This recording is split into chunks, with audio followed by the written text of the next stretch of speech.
Okay. So I've heard you say that leaders tend to overestimate just how approachable they are by as much as 30%.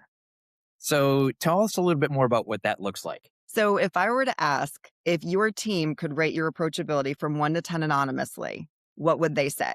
Leaders usually would say back to me some aspirational number. And then we actually go look at the evidence and maybe run a quick brief survey with their team. What we find is that there are a lot of late problems that are being surfaced. There's canceled one on ones all over the place.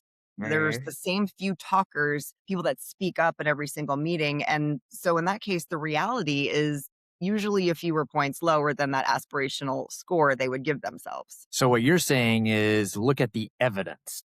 Yeah, exactly. And then once you're willing to confront that gap, you can do something about it. And you have to be able to be real to even get there. Until then, you're really just managing a fiction. Okay. So let's lean into that a little bit more. So if we're examining the evidence, Mhm. what are some red flags that your approachability is not quite where you think it is? So if you have moved three or more one on ones this month, if you regularly multitask when people are talking to you, if problems already arrive on fire, already urgent and kind of panicking last minute, uh, another one would be is the same three people, two, Hmm. three, four, name it, whatever. If the same people dominate every single meeting, this one is one of my favorites. Or if people start when they come up to you and say, "Hey, I'm really sorry to bother you." Those are Okay. all warning signs. All right.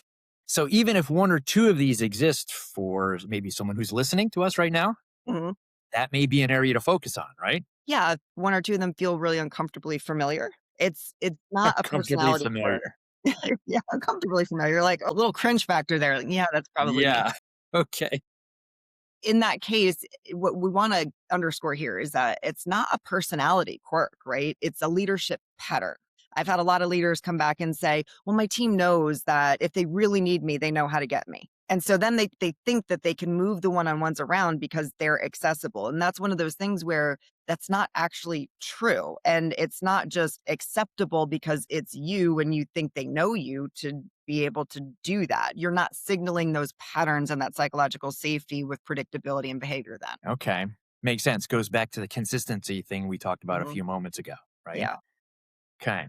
All right. Can we move this a little bit into the tactical side? So those that are listening in at the current time, they can kind of have an idea if they've identified to your point, or some of these things were uncomfortably familiar. Let's talk about in what they can do. So give us a quick overview of some of the micro behaviors that change approachability and where would you want to start? Start your one-on-ones with a real check-in, not, "Hey, how are things?" We all tend to do that, right? It's a subliminal response to somebody coming on the phone or coming into your office. And Okay. at the same time, we're still checking our phones or opening our laptop or, ruffling the mail.